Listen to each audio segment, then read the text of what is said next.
Hello tout le monde, alors je vous retrouve aujourd'hui pour une vidéo plutôt conseil pour vous aider un petit peu avec quelques astuces que je pourrais vous donner. Donc là cette fois-ci ça va être sur le repas et plus précisément faire manger deux bébés en même temps. Donc je vous dis ça, c'est surtout dans le cas où vous faites du babysitting. Enfin moi je considère plutôt ça dans ce sens-là. Sachant que, si vous le savez, donc je garde ma petite sœur et j'ai gardé également un petit de 2 mois de plus qu'elle. Donc il avait 21 mois. Et du coup, je devais les faire manger tous les deux en même temps. Donc je vais vous donner quelques petits conseils, comment ça se passe, des choses à faire à l'avance, etc. pour vous organiser et surtout ne pas mettre les bébés en danger quand vous vous occupez d'un et que vous laissez l'autre un petit peu à part. Voilà, je vais vous donner mon expérience et comment je fais et moi je trouve que c'est très très bien. Donc déjà, si c'est chez les deux enfants, donc par exemple dans le cas de jumeaux, parce que vous n'avez pas deux bébés du même âge si ce ne sont pas des jumeaux, c'est plus facile chez eux car il y a tout le matériel. En général, il y a deux chaises hautes, deux sets de repas, vous avez tout ce qu'il vous faudra. Mais là, en l'occurrence, on va considérer que c'est chez vous et que vous avez deux enfants à garder. Donc nous, on a juste... enfin, moi en tout cas, j'ai donc qu'une petite sœur à nourrir. Donc, j'ai que pour un seul bébé. Le matériel n'est que pour un seul bébé, donc c'est-à-dire une chaise haute. Donc après, les couverts, etc., on a plus que ça, bien sûr. Mais voilà, donc la clé de la réussite, c'est l'organisation. C'est ce que je pense, c'est ce que j'ai toujours pensé, l'organisation, les routines, etc. C'est ce qui marche le mieux à mon avis. Et pour l'instant, c'est complètement prouvé. Donc déjà, il faut commencer par une mise en place parce qu'on passe pas directement au repas.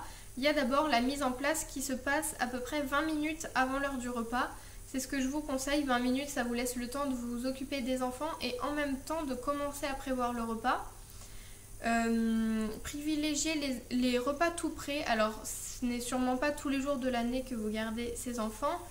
Je vous conseille des repas tout prêts. Pourquoi? Parce que tout simplement, il n'y a pas de préparation avant, ou du moins pas beaucoup. Là, vous avez juste à retirer le couvercle et à faire chauffer. C'est quand même beaucoup plus simple. Ou dans le cas où les parents ne veulent pas que vous leur donniez des repas tout prêts, privilégiez un repas identique pour les deux enfants. Donc bien sûr, si ce n'est pas possible, faites comme vous pouvez. Mais moi, je vous conseille quand même d'avoir des repas tout prêts et identiques aux deux. Ou enfin voilà, quelque chose d'à peu près similaire pour ne pas avoir à faire 50 choses à la fois. Préparez tout à l'avance, donc avec des codes couleurs, c'est-à-dire... enfin de toute façon, je vous insérerai des images. Mais c'est-à-dire, par exemple, si c'est un petit garçon, vous mettez un set d'une telle couleur, donc couvert et assiette de la même couleur, et le gobelet si possible. Et puis pour l'autre bébé, d'une autre couleur, ça vous permettra de vous repérer et créer deux espaces séparés pour les deux enfants. Donc à la limite, dans deux plateaux différents, ça peut être plus simple pour se repérer, pour ne pas confondre les repas, etc. Et ensuite... Pour les deux chaises hautes, tout le monde sait que ce n'est pas simple d'avoir deux chaises hautes chez soi. Donc nous, on a la chaise haute classique de Mila et une chaise de voyage. Je vous ferai prochainement une vidéo dessus et je vous mettrai le lien en barre d'infos si je l'ai déjà tournée à ce moment-là. Ensuite, on va passer au repas à proprement dit. Donc là, faites manger les deux bébés en même temps avec une bouchée chacun. Ça évite d'en faire attendre un pour donner le repas à l'autre. Ou si c'est possible, un qui patiente avec un bout de pain ou un jouet pour que vous soyez moins speed, etc. Ensuite, il y a l'après-repas. Donc là, ça se complique un petit peu parce que vous allez vous retrouver avec deux enfants sales au niveau des mains et de la bouche. Donc ça va être un problème. Je vous conseille de dégrossir avec des lingettes ou avec un gant de toilette quand les deux sont sur leur chaise encore. Donc dégrossissez, c'est-à-dire vous lavez rapidement les mains quand ils sont encore sur les chaises des deux et les bouches aussi. Ensuite, vous en faites sortir un que vous posez dans son parc, enfin dans un parc ou dans un endroit vraiment très sécurisé où il ne peut pas salir tout également avec ses mains. Et le deuxième, vous le prenez aussi, donc attention à ne jamais laisser un seul enfant sur sa chaise haute tout seul, même pendant 20 secondes, même pendant 30 secondes. Il ne faut pas les laisser tout seuls. Donc vous sortez le premier dans son parc et le deuxième, vous le prenez avec vous. Vous allez directement à la table à langer.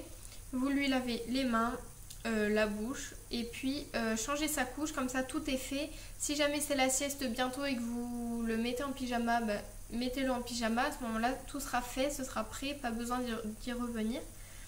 Et ensuite, vous inversez, c'est-à-dire, donc vous mettez celui que vous venez de changer dans le parc et vous prenez le deuxième et vous faites la même chose. Donc les mains à la bouche et la couche, s'il faut le pyjama également. Et ensuite, vous placez le deuxième dans le parc. Donc les deux seront dans le parc ou en tout cas dans un endroit où ils peuvent jouer en sécurité.